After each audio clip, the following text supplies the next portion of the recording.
Yes, Your Honor. Mark Griffin, me to provide the background for the reason of the request for show cause. Sure. All right. So I know there was a rearrest, and since then there's been several status reports. The status reports don't request anything, but they do set out some, concerns about their status up in Connecticut. correct. If I could just have a course of indulgence. Oh.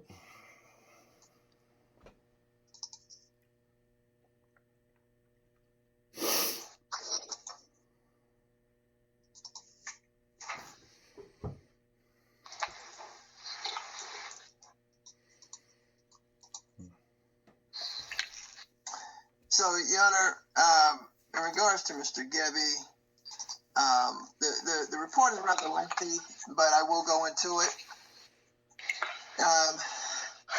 Trial Services was in contact with the United States Probation Officer Patrick Norton, who's out of the District of Connecticut.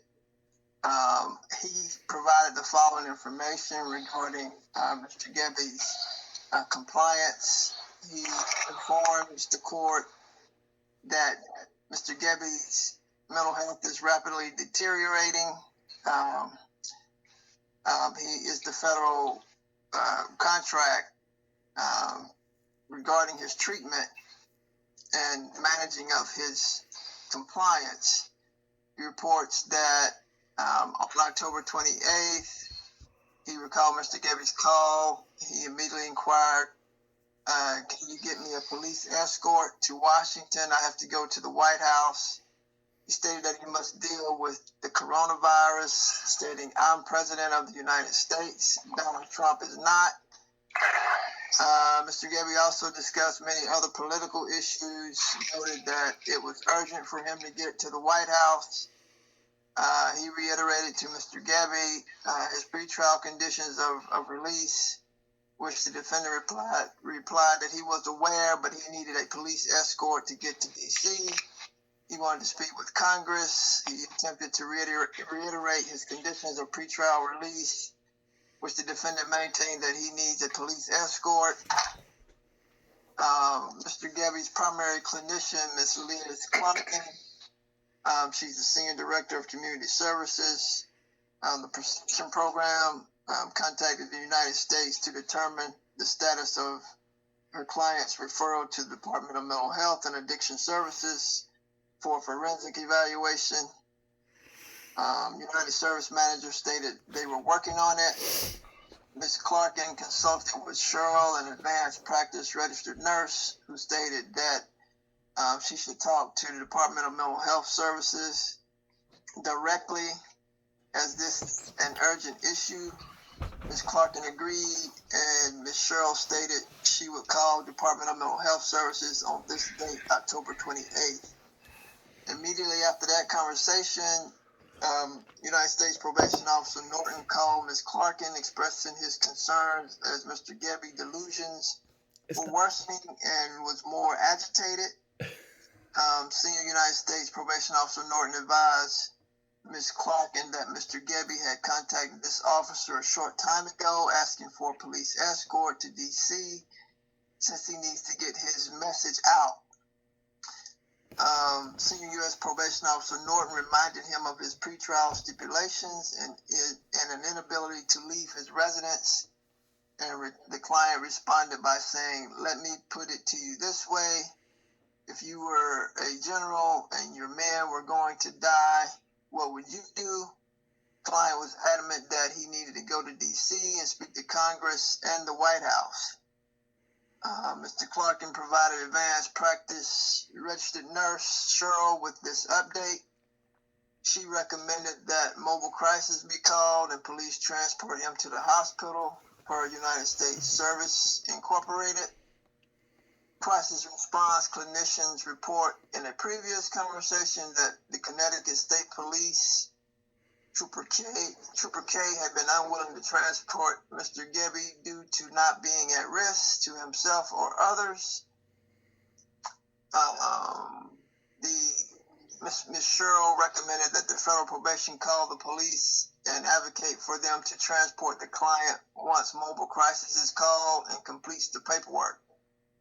Ms. Clarkin relayed the message to Senior U.S. Probation Officer Norton, who stated he was hesitant to do that without warning the mother of their Mr. Gebby first, as the father is also at the home battling cancer, and the sudden police presence would be very distressing to them. Senior Probation Officer Norton was initially unable to contact the mother on the phone, so Ms. Clarkin agreed to call Mr. Gebby herself to do a safety check. Mr. Clarkin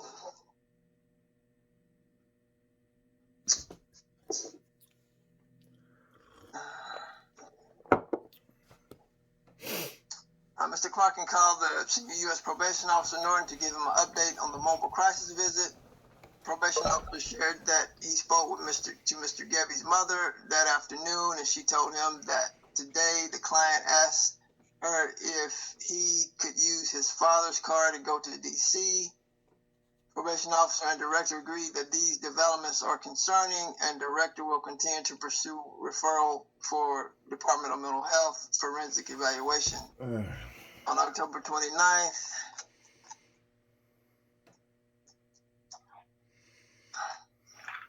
course indulgence.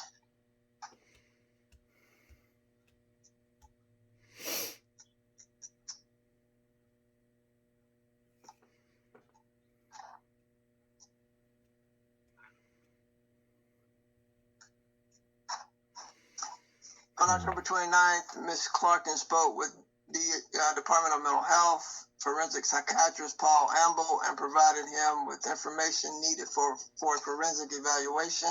He stated he would be in touch once the referral was faxed to the Department of Mental Health. Finally, Ms. Clarkin notified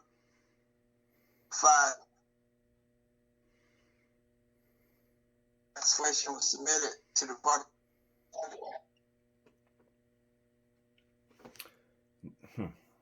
as soon as possible, but that it will not result in any immediate changes.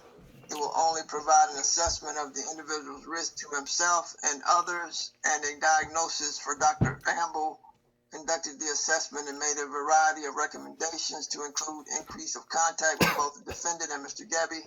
Dr. Amble also expressed concern for Ms. Gebby's safety, and if contact is not made with Ms. Gebby, then a safety well check should be conducted by law enforcement. While perception programs will not refuse to work with this client, the clinical team firmly believes that an outpatient level of care will not be beneficial for him, nor is it the level of care he needs. He would greatly benefit from being in an inpatient facility with 24-hour, 7 days a week monitoring. He would also benefit from medication, which he is currently refusing to take. Don't lie. That's not true. Which he's currently refusing to take. I take lorazepam. Sorry to interrupt the guy, but I do take lorazepam at night. Hold on, Mr. Gebby. Let him finish. Well, he shouldn't. He would also benefit from... He's lying under oath. Medication cannot be given against the person's wishes unless the probate judge orders it while the person is held at a psychiatric hospital or facility. This process was successfully done at Nat Chung when he was held there from August 30th of this year to September 16th of this year. The United States and perception programs are currently unable to get him into an inpatient facility due to the Connecticut State Police refusal to enforce the social worker's emergency certificate. At this point, we have run out of options to get him into a higher level of care that he would benefit from. We are concerned that with the upcoming election, he may act on his own, on his delusions, and attempt to go to D.C. again. While he has never directly threatened to harm someone or himself, he has stated several times that he is willing to do whatever it takes to save the American people, and does not care about the risk of harming himself in the process. He compared himself to a general saving his dying men and a man rescuing people from burning buildings. He stated his family are rats and he doesn't trust them. And Ms. Clarkin again noted her concerns that she would be concerned for their safety if they were to try and prevent him from going to DC again. Ms. Clarkin advised that our treatment agency will continue to assess him and document all interactions, but our agency is very limited in terms of the services we can provide. He does have a pending case. He was arrested on August 30th, charged in DC with contempt violations of conditions of release. Docket number 2020 CMD 6105. Also, on September 21st, he was arrested again and charged in the United States District Court with unlawfully entry in a restricted area and refusal to leave a restricted area. Docket number 20 MJ 185. He's scheduled to appear for a status hearing on November 10th in the 20 MJ 185 and on April 1st, 2020. In the 2020 CMD 6105. In regards to the stairway,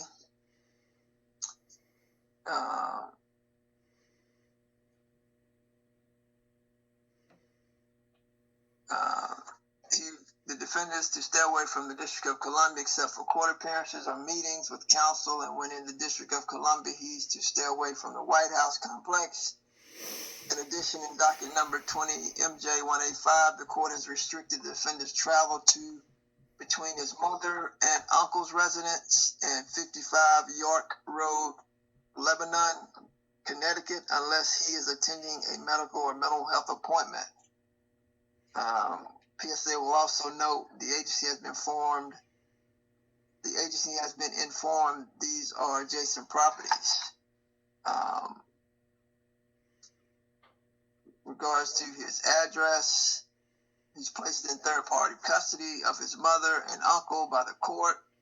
Hence, the defendant must reside either with his mother at 22nd York Road, Lebanon, Connecticut, or with his uncle at 41 York Road, Lebanon, Connecticut.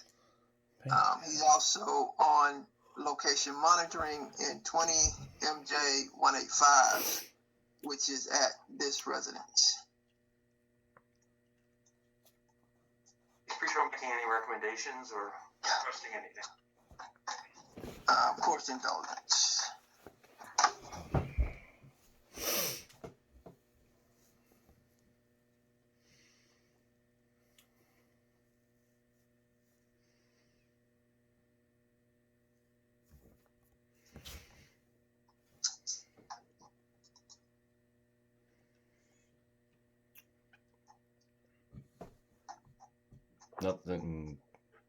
Nothing about Morgan Stanley and how my work got into the hands of the cartel's banker, Jeff Gelfand. Nothing about this.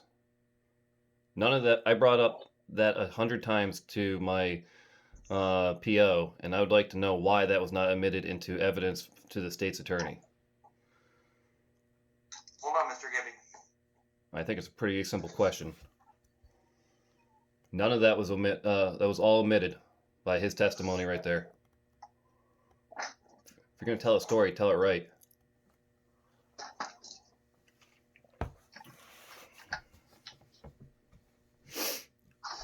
It looks like we're referring to the court, Your Honor. I don't see that an additional recommendation has been made other than what's outlined in the report.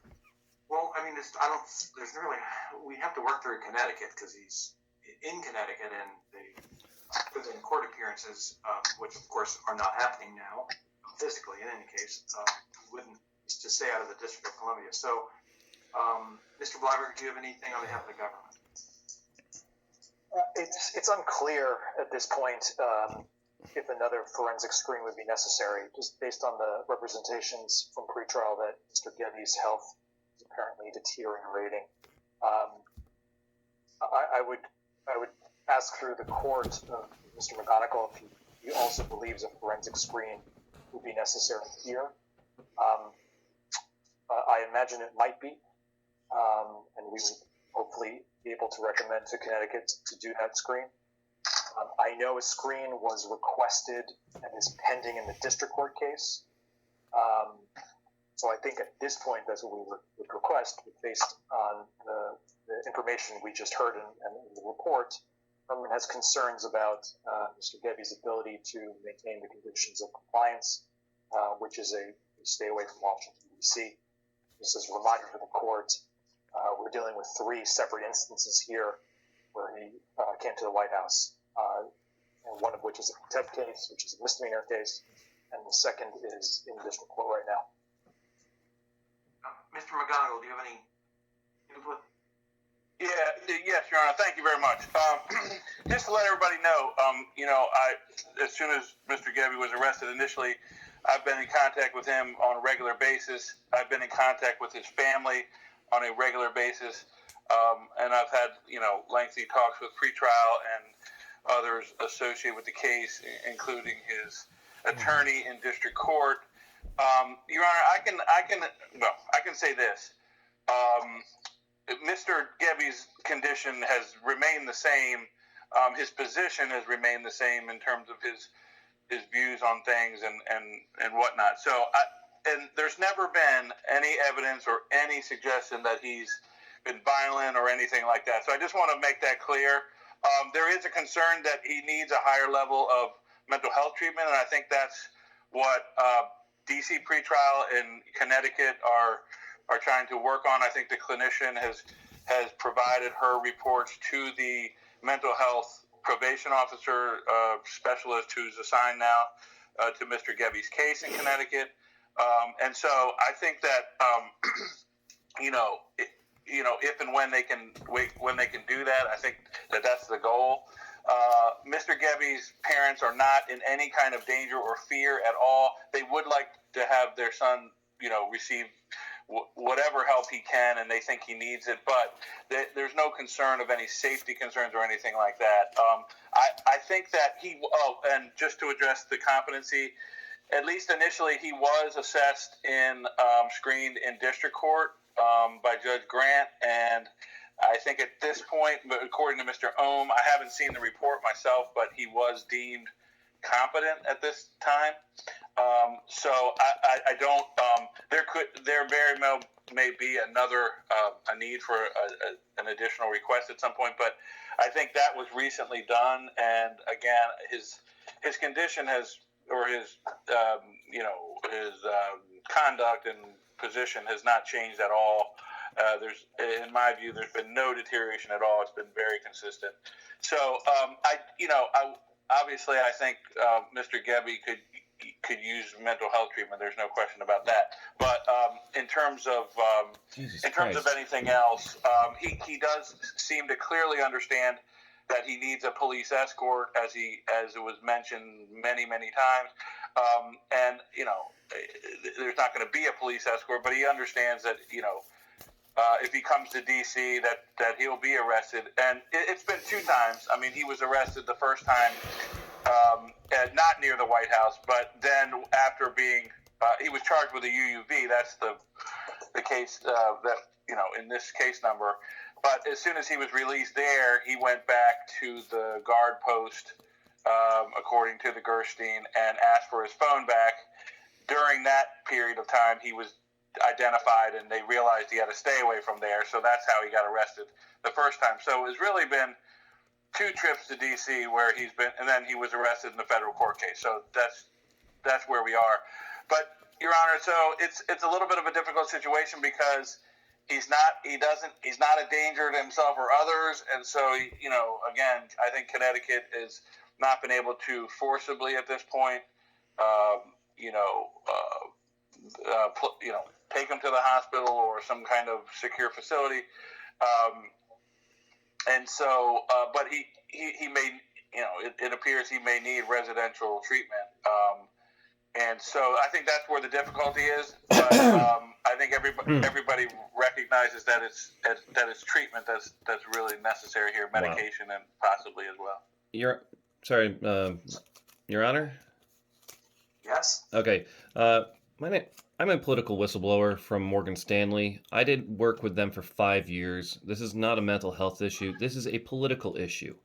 Okay. I try to keep telling everybody that this is a political issue and that somehow my privacy got linked to a drug cartel's banker. His name is Jeffrey Gelfand.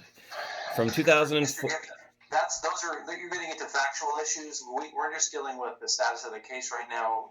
That's something you would raise at a later time, not right now. Well, yes, sir, but it's very the substance of the actual case itself. We just want to. One thing I'd like to know is where is this case going?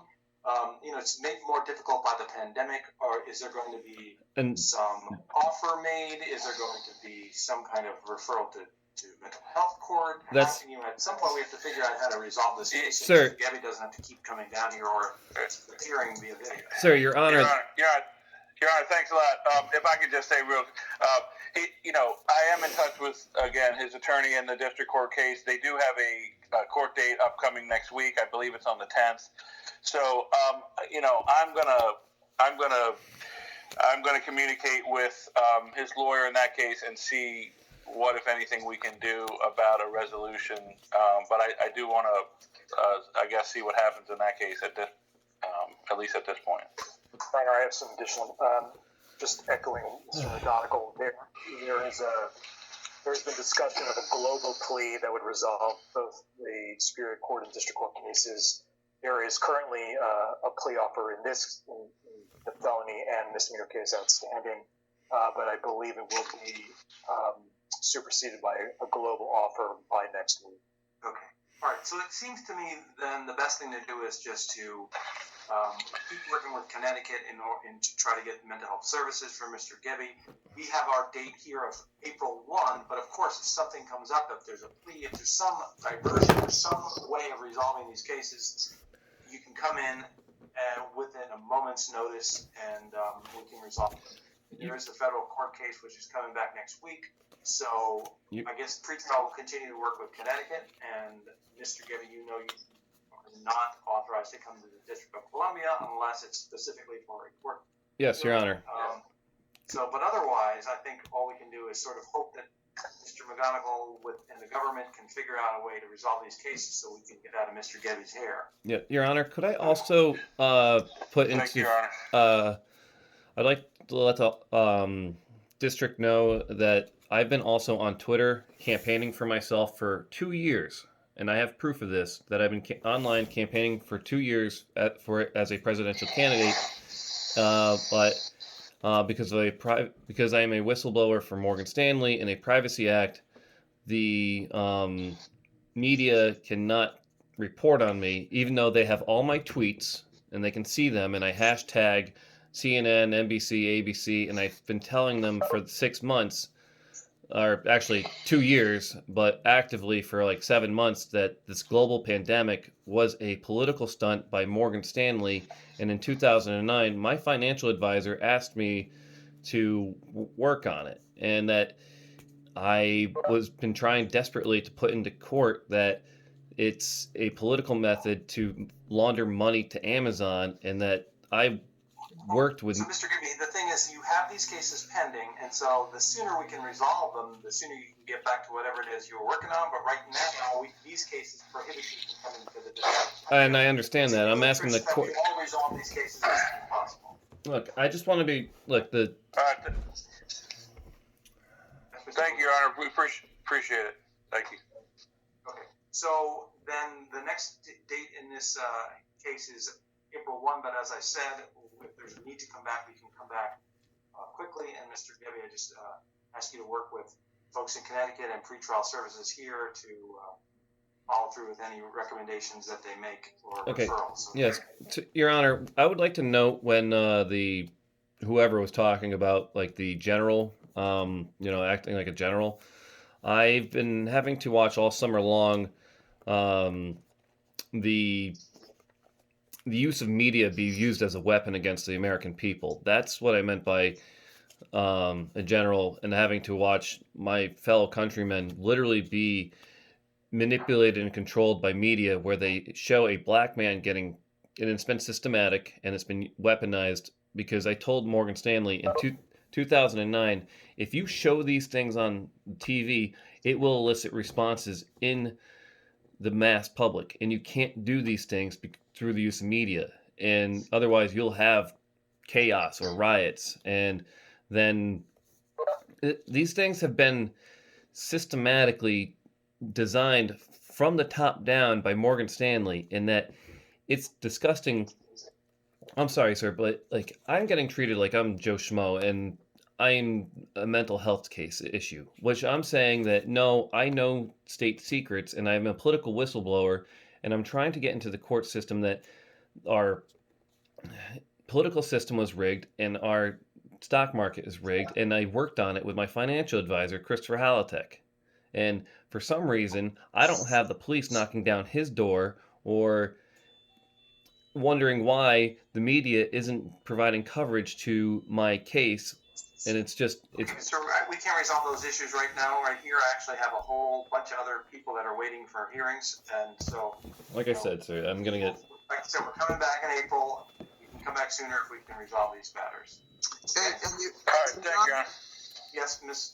Sullivan? Oh my God. no, Your Honor, it's pre-trial. Just one final note, what Mr. Gebby, and you may have already touched on it or addressed it. He needs inpatient treatment, but he's refusing. So we'll continue to work with the Connecticut authorities to try to push toward that goal. I'm sorry, what was that? I am campaigning online and trying to get out my message to the American people and contacting the right authorities to get the help that I need. And it's a public issue. It is not a private mental health issue that is going to be literally covered up by HIPAA rules, Your Honor. These are, I wanted to become a public figure and get these issues out to the American people because I can see that Well, Mr. Gibby, we need to work with pretrial and your lawyer to get the services you need in this case, so we can resolve these cases, and you don't have to be involved with the court system here in District of Columbia. But right now, you got 3 different cases pending. We need to resolve those matters. I know you'd like to get them over with, and I can't. I have to end this hearing now because I've got other cases waiting. I think we've discussed everything we need to discuss for this hearing. Oh my God, Jesus. So if there's nothing Thank further you, for Your the parties, this case is just the parties are excused, and Thank you. Gabby, you're expected to be back in court unless you hear otherwise. April 1st, 2021. Stay in touch with your lawyer and pretrial services. Thank you, Your Honor. Mr. Gebby, and if you don't appear back in court on April 1st at 9:30, courtroom 310, a bench warrant could issue for your arrest. You face additional fines and penalties of $12,500, 5 years in jail or both. Do you understand that warning? Yeah, hang on. Let me write that all down before you butt fuck me. Hang on.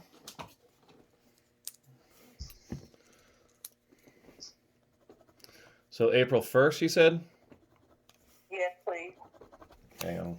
Courtroom 310. So it's okay that right now our government is laundering billions and billions of dollars to drug cartels, and you guys want And to then remand the me? time is at 9:30. And that's going to be before Judge O'Keefe. So you understand that warning about returning back to court, right? Yeah, I have to do it. Okay. So Thank you. All right, thank you. Thank you. Parties are excused. thanks for solving nothing. Jesus Christ. Unbelievable. So I did bring up to the court that Jeff Gelfin's laundering money, right? And the banking system is? Yeah. Is there an OAG online? Yes, this is Assistant Attorney General Jeff Cargill. Okay. I let Mr. Thank you, Mr. Cargill. I don't know if you saw my email. Thank you very much. I let Mr. McGonigal get away, so the next attorney that calls in, we're going to use them. I'm sorry.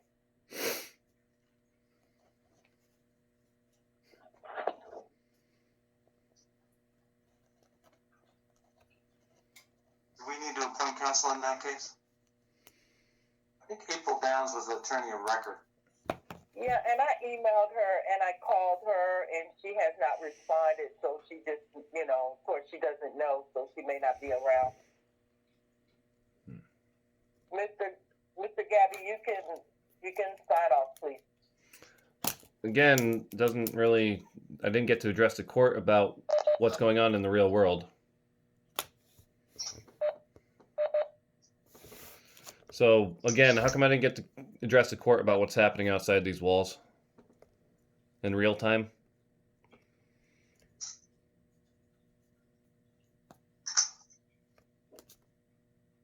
Can't answer me? Can you hear me? How come I wasn't allowed to address the court?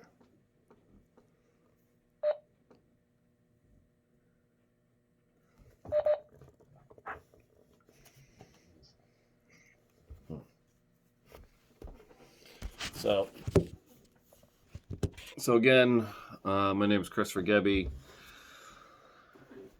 Whew. Man, this is difficult. I'm going to put this up online. So again, I'm just trying to get the judge and the system to help me out, but it's very, very difficult. Yeah, Mr. President, Joe Biden, this sucks, man. This fucking sucks.